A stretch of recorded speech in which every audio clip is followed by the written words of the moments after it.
La copropriété La Verrerie, située à Talence, a été construite en 1970. Il s'agit d'une résidence de 80 studios de 27 mètres carrés chacun. Les travaux de rénovation énergétique de cette copropriété ont commencé. Ils sont encadrés par un maître d'œuvre et suivis de près par le syndic. D'une façon générale, le rôle du maître d'œuvre se décompose en 3 parties.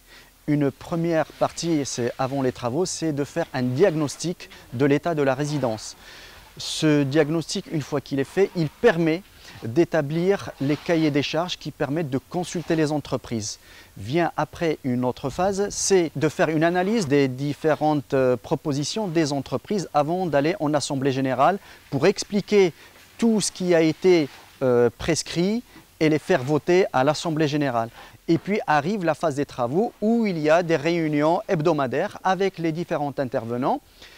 Il y a une autre phase, c'est la validation des factures qui seront établies par les entreprises. Et en dernier lieu, on a la phase de réception des travaux. Je suis syndic de la copropriété La Verrerie depuis 6 ans maintenant. Lorsque Alpha Syndic a été nommé, nous avons tout de suite expliqué qu'il allait être indispensable de mettre en place de très lourds travaux. Bien entendu, lorsqu'un syndic arrive et qu'il explique cela, il y a quelques doutes en assemblée générale. Donc grâce à la collaboration avec le conseil syndical, on a pu mettre tous ces travaux en place. Donc le rôle du syndic, c'est bien entendu de suivre ces travaux, de relire les contrats, de signer les contrats et de vérifier que le cahier des charges est respecté en collaboration avec le conseil syndical et la maîtrise d'œuvre. Concernant la résidence La Verrerie, on a eu plusieurs lots à étudier. Dans un premier temps, on a réalisé un lot drain.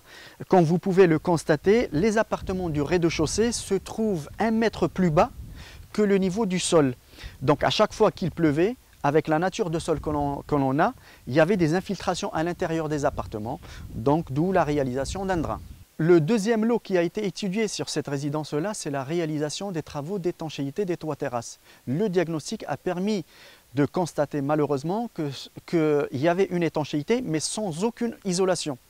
Donc nous, on a sorti l'ancien complexe d'étanchéité et on a réalisé un nouveau complexe avec une incorporation d'un nouvel isolant en polyuréthane qui a permis d'avoir un gain énergétique estimé aujourd'hui aux alentours de 27%.